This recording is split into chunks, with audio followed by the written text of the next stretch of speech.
네, 오늘 함께해 주실 전문가분 소개해 드리겠습니다. 오늘 JYP홀딩스의 박성규 대표님과 함께합니다. 대표님 안녕하세요. 네, 안녕하십니까. 네, 안녕하십니까. JYP홀딩스의 박성규입니다. 네, 그럼 오늘의 첫 순서 이슈 시그널부터 출발해 보겠습니다. 부동산 시장의 흐름을 읽을 수 있는 다양한 이슈들 짚어드리는 시간인데요. 자, 대표님 오늘 어떤 주제 살펴볼까요? 네, 오늘 이 시간에는 토지 가치를 상승시킬 수 있는 토지 개발에 대해서 좀 알아보겠습니다. 자, 지목 변경, 그리고 형질 변경, 용도 변경에 대해서 한번 준비해 봤는데요. 자, 먼저 준비된 이슈 시그널 영상부터 만나보시겠습니다.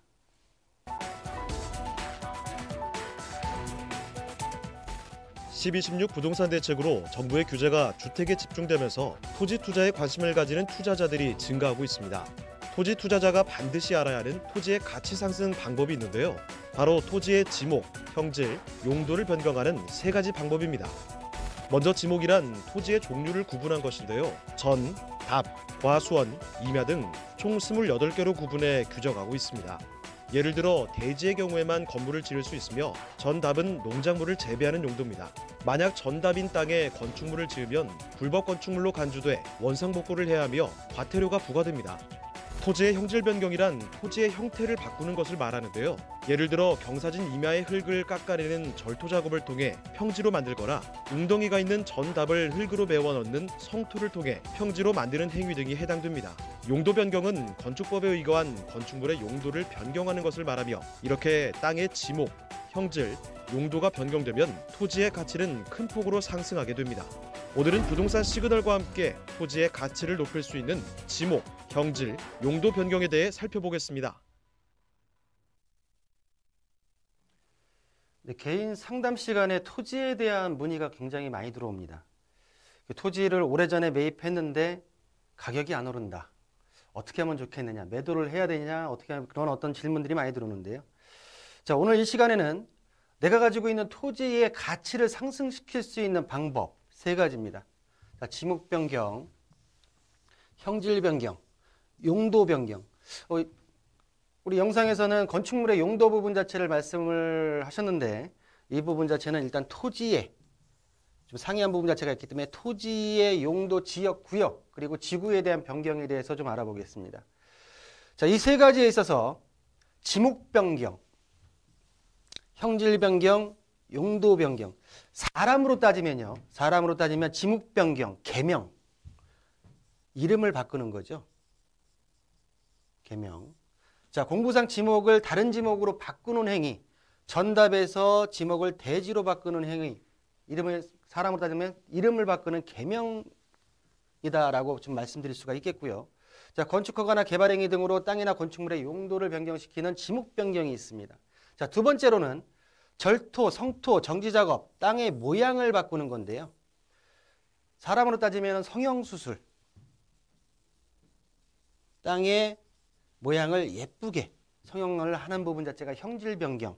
자, 개발행위 허가, 농지전용이나 산지전용 허가가 사전에 득해져야지 형질 변경이 가능합니다. 자, 용도 변경, 토지의 용도 변경, 토지의 지역, 지구, 그리고 구역에 대한 변경 부분 자체는 사람으로 따지게 되면 신분 변경, 신분 상승 이라 좀 말씀드릴 수가 있을 텐데요. 토지의 용도 지역을 바꾸는 겁니다.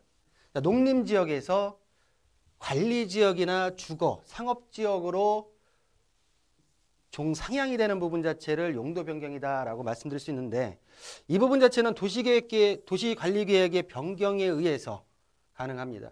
자, 보시는 대로 지목 변경과 형질 변경은 토지 소유자, 내가 할 수 있습니다. 직접적으로. 자, 용도 변경도, 토지의 용도 변경도 내가 할 수 있는 부분 자체도 있지만 극히 소수 부분 자체고 대부분은 간접적으로 국가나 지자체 부분 자체에 의해서 변경되기 때문에 자, 가장 토지 가치의 상승 부분 자체는 용도 변경이라 말할 수 있지만 이 부분 자체는 어떻게 보면은 복불복이라 말씀드릴 수 있겠죠. 그러다 보니까 지목 변경, 형질 변경 부분 자체다가 포커스를 좀 맞춰가지고 좀 말씀 좀 드리겠습니다. 자, 부동산의 기본적인 내용인데요. 자, 용도 지역. 이 부분만 따진다 하더라도 뭐 여러 지금 지역 부분 자체에 세분화가 되어 있기 때문에 너무 깊이 안 들어가고, 자, 용도 지역을 보게 되면 자, 도시 지역과 비도시 지역으로 나뉩니다. 자, 도시 지역에는 주거 지역, 상업 지역, 그리고 공업 지역, 녹지 지역 네 개로 나눠지고요. 자, 비도시 지역 같은 경우는 관리 지역, 농림 지역, 자연환경 보전 지역, 또 관리 지역 같은 경우에는 계획 관리, 생산 관리, 보전 관리로 나누는 부분 세분화되어 있지만 기본적인 부분 자체에 있어서는 도시 지역과 비도시 지역 7개의 지역으로 나뉘고, 현재 대한민국 같은 경우에는 도시 지역이 17%, 그리고 비도시 지역이 83% 정도로 지금 구성이 되어 있다라고 말씀 좀 드리겠고요. 자, 영상에서 보셨듯이 지목 같은 경우에는 현재 지목 제도가 28개가 되어 있습니다. 보시는 대로 전답 같은 경우에는 농사를 짓는 지목이고요. 대지 같은 경우에는 집을 지을 수 있는, 건축을 할 수 있는 부분 자체로 지목, 이 안에서 지목을 어떻게 상향시켜서 변경시켰을 때 가치에 대한 부분 자체, 상승 부분 자체가 올 수 있기 때문에 이 부분 자체를 꼭 한번 유념해 두시면서 토지 개발에 접근하셔야 된다라고 말씀 좀 드리겠습니다. 자, 먼저 지목과 형질에 대한 변경 자체를 좀 말씀드리겠습니다. 자, 말씀드린 대로 지목 변경, 개명이라고 말씀드렸고요. 사람에 있어서는. 그리고 형질 변경은 토지의 모양, 사람의 모양을 바꾸는 성형수술에 대한 부분 자체로 직접적으로 토지 소유자가 직접적으로 개발행위가 득하는 부분 자체의 토지라고 하게 되면 직접적으로 변경이 가능하다. 그래서 토지 형질 변경 같은 경우에는 토지의 형상을 변경시키는 거로서 절토, 정지, 포장, 성토, 그리고 바닷가 같은 경우에 공유 수면을 매립해서 토지의 형상을 변경시켜서 형질 변경을 이룰 수가 있다라고 말씀드릴 수가 있는데요. 이 부분 자체는 뭐냐면 사전에 개발행위 허가를 받아서 진행이 됩니다. 자, 보시는 대로 농지는 농지 전용 허가, 산지는 임야 같은 경우에는 산지 전용 허가를 받아서 진행안을 먼저 득한 다음에, 개발을 득한 다음에 형질 변경이 이루어지고요. 형질 변경을 해서 토목공사 또는 부지 공사를 한 다음에 건축물을 신축 그리고 용도의 변경을 시킨 다음에 토지의 지목 변경으로 이루어진다라고 절차를 말씀드리겠습니다. 자, 그중에서 지금 개발행위 허가를 받아야지 형질 변경도 가능하고 지목 변경까지도 이루어지는데요. 자, 보시는 대로 개발행위 허가에 있어서는 건축물의 건축, 그리고 공작물 설치, 그리고 아까 말씀드린 형질 변경, 토석 채취, 토지 분할, 그리고 적치 행위에 대한 부분 자체를 개발행위를 득하기 위해서는 소유자가 해당 지자체에서 허가 신청을 해서 허가를 받은 후에 토지를 개발하려면 개발행위 허가를 득한 후에 토지의 가치 상승 부분 자체를 이룰 수 있다라는 부분 자체의 개발행위를 좀 말씀드릴 수가 있겠고요.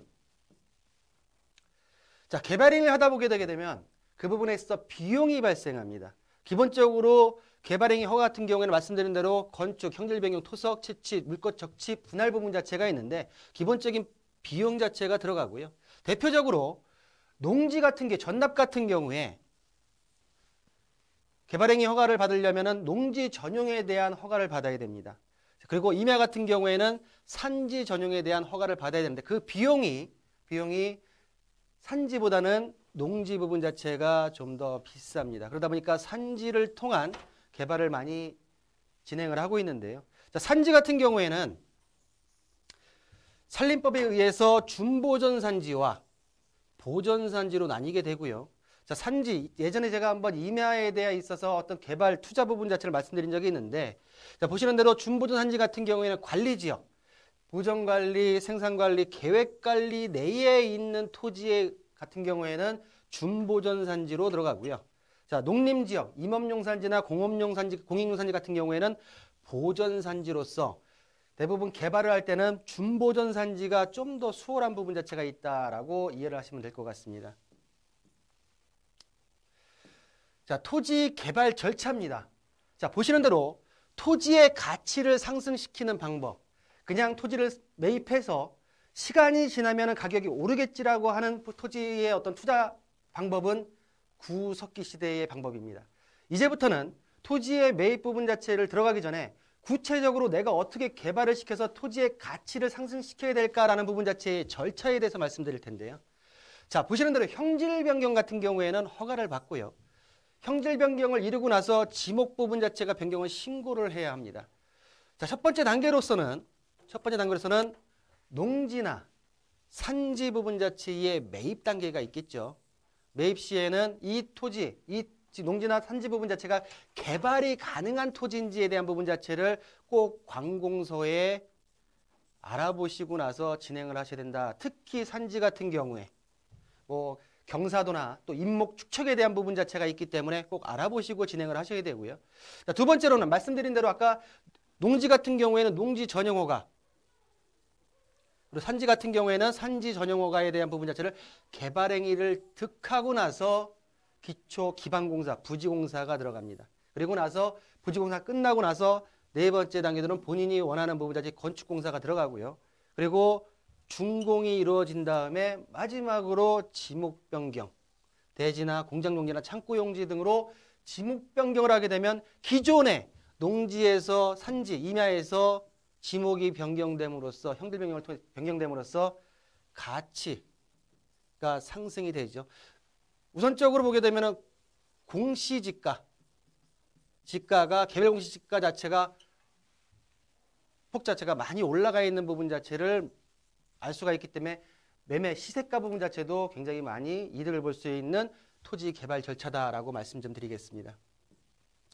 자, 지금까지는 지목과 형질 변경에 말씀드렸고요. 마지막 용도 변경, 용도 지역에 대한 지역 부분 자체의 변경에 대한 부분 자체를 말씀을 드리겠습니다.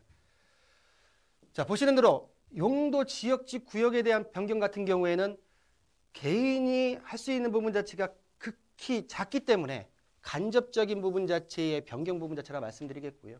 대부분의 토지에 투자하시는 분들 자체가 이 지역 같은 경우는 여기 들어오니까 역세권으로서의 어떤 토지 부분 자체가 향후 지금은 전답이고 임야지만 상업지로 변경될 것이다 라는 부분 자체가 이 용도 변경에 대한 부분 자체입니다. 그러나 이 부분 자체는 국가에서 진행하는 부분 자체이기 때문에 굉장히 잘 따져보시고 들어가야 된다라고 말씀 좀 드리겠고요. 자, 모든 토지는 용도가 정해져 있습니다. 국계법이라고 하죠. 국토의 계획 및 이용에 관한 법률에 의해서 모든 토지는 용도가 다 정해져 있고요. 5년마다 토지의 도시계획 부분 자체가 변경이 되기 때문에 토지의 어떤 쓰임 부분 자체가 달리 되기 때문에 가격에 대한 부분 자체가 변동이 5년마다 대부분 일어난 부분 자체가 있고요. 자, 그리고 마지막으로 용도 지역, 구역 부분 자체의 변경 부분 자체 과연 쉽게 가능하냐? 라는 부분 자체에 있어서는 국가에 의한 변경이기 때문에 쉽지 않다라는 부분 자체를 좀 말씀드리겠고요. 특히 요즘에 개발 제한 구역, 자, 구역 같은 경우에도 이것도 용도 구역이라고 말씀드릴 수 있는데요. 개발 제한 구역에 대한 부분 자체 해제가 가능하냐라는 부분 자체가 굉장히 많이 문의가 들어옵니다. 자, 개발 제한 구역 해제, 이 부분 자체는 전문가들 부분 자체도 굉장히 꼼꼼하게 또 실수를 많이 하는 부분 자체이기 때문에 한번 나중에 제가 이슈를 다뤄보겠지만 좀 이 부분 자체는 꼼꼼하게 따져보시고 들어갈 필요가 있지 않을까라는 부분 자체를 말씀드리겠고요. 자, 용도 변경에 있어서의 어떤 대표적으로 하나의 사례를 좀 들어보겠습니다. 자, 농림지역에 있는 답입니다. 농림지역. 자, 농림지역 같은 경우에는 구역상으로 농업진흥구역 그리고 농업보호구역이 있습니다. 우리 예전에 이 지금 그 명칭을 농업진흥구역 절대농지 그리고 농업보호구역을 상대농지라고 했습니다. 자, 말씀 글자 그대로 농업진흥구역은 농사만 져라라는 부분 자체입니다. 농업보호구역은 농업진흥구역 부분 자체에 농사를 짓기 위해서 간단한 주택이나 농업에 대한 부분 자체에서 창고 등 건축이 일정 부분 자체에 가능합니다. 자, 근데 농업진흥구역 부분 자체가 변경이 돼서 농업보호구역으로 변경이 되게 되면 일단은 가치는 상승하고요. 땅의 용도의 변경입니다. 그러다 보니까 농사만 졌던 땅들 자체가 농업보호구역으로 변경되면서 건축이 일정 부분 가능한 땅으로 변경되고 아니면 아예 농업진흥구역에서 해제되면서 관리지역으로 변경이 돼 용도가 변경되는 부분 자체라고 하게 되면 말씀드린 대로 토지의 가치 부분 자체는 상승을 하게 됩니다.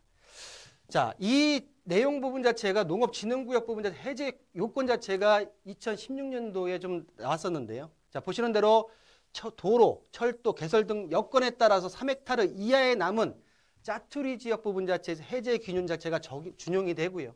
자, 주변이 개발되고 있는 3헥타르 이하의 남은 농업진흥구역 토지 부분 자체도 해제 조건이 완화되었다라고 말씀드릴 수가 있겠고요.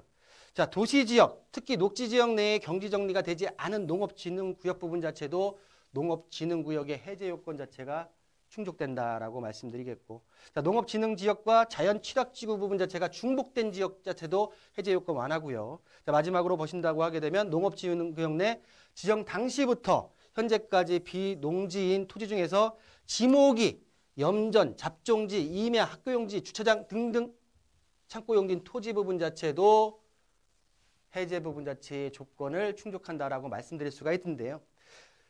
결론적으로 말씀드린다고 하게 되면 토지 투자, 그냥 토지만을 사뒀다가 시간이 지난다고 하게 되게 되면 오르겠지라는 막연한 생각 부분 자체로 접근하신다고 하게 되면 장기간 토지에 대한 부분 자체를 가져가야 되는 부분 자체가 있고요.